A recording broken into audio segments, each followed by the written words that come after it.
Alam niyo po, ito ang totoo. Mas madaling makita ang pagkukulang ng taong hinahanapan mo talaga ng pagkukulang. Totoo po ba yun? Sa mga tatay, umamin na tayo. Mas madaling makita ang pagkukulang ng ating asawa, lalo na hinahanapan natin talaga ng pagkukulang. Mas madaling makita ang pagkakamali ng mga babae, lalo na hinahanapan naman talaga ng pagkakamali ng asawa. Alam niyo po, again, ito ang lundo ng lahat ng ito. Hindi mo talaga mamamahal ng totoo ang asawa na meron ka ngayon hanggat nagpaplano ka pang maghanap, magpalit ng asawa. Now, the question is, paano nga ba mamamahal ng totoo ang asawang babae habang ito'y kasama pa? Sino naniniwala dapat minamahal ng totoo ang mga asawang babae? Alam niyo po, unang-una, try to sacrifice some of your leisure time for your wife. Sino po naniniwala? Isa sa mga pinakamalalim na pagpaparamdam ng espesyal na trato sa asawa, yung oras mo. Totoo pa ba yan? And when we say your time, hindi ibig sabihin nito lahat na ng oras mo, no? Ang sinasabi natin dito, una, bawat oras na ibinibigay mo sa asawa mo, you trade something for your own happiness. Ito naman talaga ang totoo. Bawat panahon na ilalaan mo sa asawa mo, kailangan mong kunin sa panahong pwede mong ilaan para sa sarili mo. Dapat din naman makita ito ng mga asawang babae na lahat ng ibinibigay na panahon ng asawang lalaki, may kapalit yun na panahon para sa kanya. Meron siyang isinasantabi para sa kanyang sarili.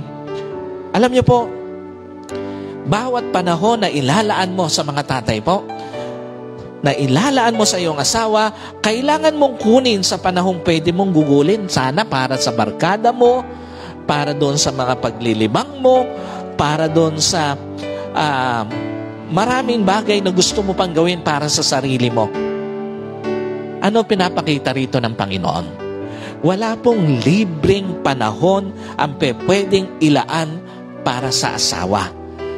Sa ayaw at sa gusto mo, may isasantabi ka para mabigyan mo ng panahon ang asawang babae.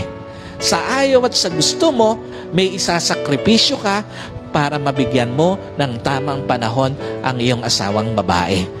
Sa ayaw at sa gusto mo, merong katalagang titiisin o isusuko na panahon para sa sarili mo para mabigyan mo ng panahon ang iyong asawa. Ikalawa, bawat oras na ibibigay mo sa asawa mo, larawan ng pagmamahal at pagpapahalaga. Sino po naniniwala? The most person deserve the most of your time, asawa mo yon. Sa mga tatay po. Totoo mo ba yan?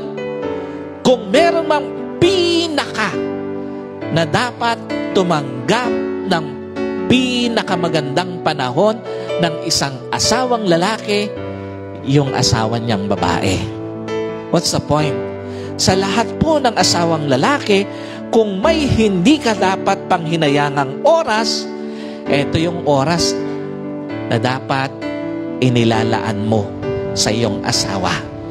Kung may panahon na hindi ka dapat sayangin, ito yung panahon na dapat inilalaan mo sa iyong asawa. At kung may panahon na dapat hindi ka pinalalagpas, yun yung oras na makasama mo pa ang asawa mo. Another thing, hindi lang naman yung oras, try to sacrifice some of your man's desire for your wife. Sino po naniniwala? Isa pa sa mga pinakamalalim na pagpaparamdam ng espesyal sa asawang babae, Yung maramdaman niyang siya lang talaga sa buhay mo. Totoo po ba yun sa mga babae? Sino aminado? Gustong-gusto mo yung pakiramdam sa asawa mo, ikaw na ikaw lang. Walang iba yung asawa mo. Sino po rito? Gustong-gusto niya yung ganong pakiramdam. Bakit? Ito po ang totoo. Una, isang malaking kapahingahan sa isang asawang babae ang magkaroon ng asawang tapat. Totoo po ba yan? Napakalaking kapahingahan nun pag ang asawa mo tapat. Sino po naniniwala ang hirap pag ang asawa mo nagluloko? Sa mga asawa po ditong babae. Totoo po ba yan? Napakahirap pag ang asawa nagluloko. Alam niyo po, sobrang nakakapagod emotionally pag ang asawa mo, ang lalaki, nagluloko. Totoo po ba yan? Napakahirap sa isip, napakahirap dalin sa isang babae pag ang asawa niya nagloloko. At totoo po ba, sobrang nakakapagod psychologically, emotionally, physically pag ang asawang lalaki nagloloko.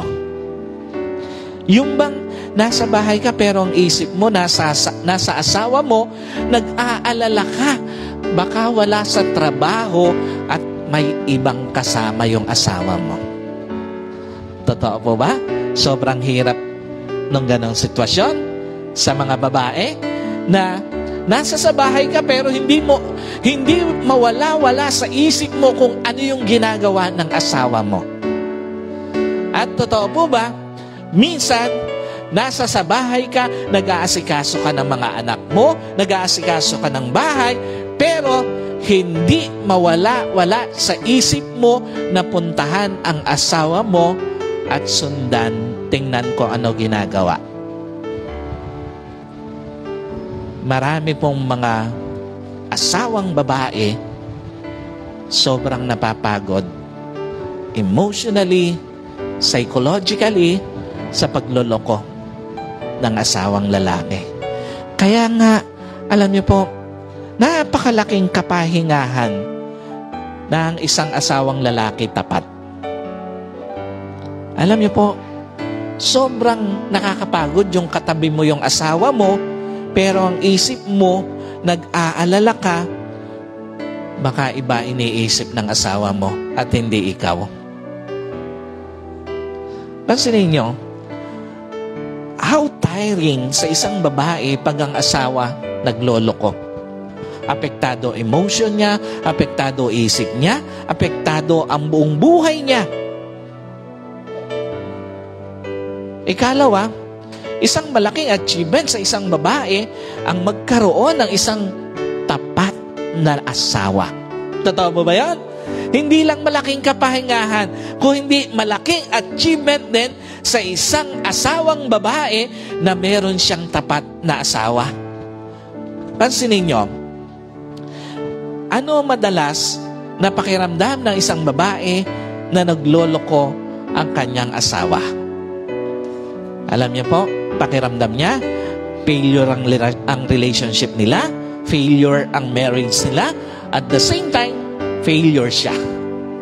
Sa ayaw sa gusto mo, pag ang asawa mo nagloloko, ito yung madalas na mararamdaman mo, failure ang inyong marriage, failure ang inyong relationship, failure ka mismo. At ito ang masakit. Isa sa mga pinakamasakit na form ng failure, yung nag-fake ka, hindi dahil sa'yo, kundi dahil may gumawa. O dahil sa ginawa ng iba. Totoo po ba? Napakasakit no na nakakaramdam ka ngayon na ikaw ay failure, na failure yung iyong marriage, ang inyong relationship, pero wala kang ginawa. Ang may ginawa, yung asawa mo. Napakasakit noon sa isang tao na bagsak ang emotion mo, bagsak ang isipan mo, bagsak ang moral mo, pero hindi naman ikaw ang may kasalanan, kundi yung asawa mo. Alam niyo po, sa mga babaeng pinagtataksila ng asawa,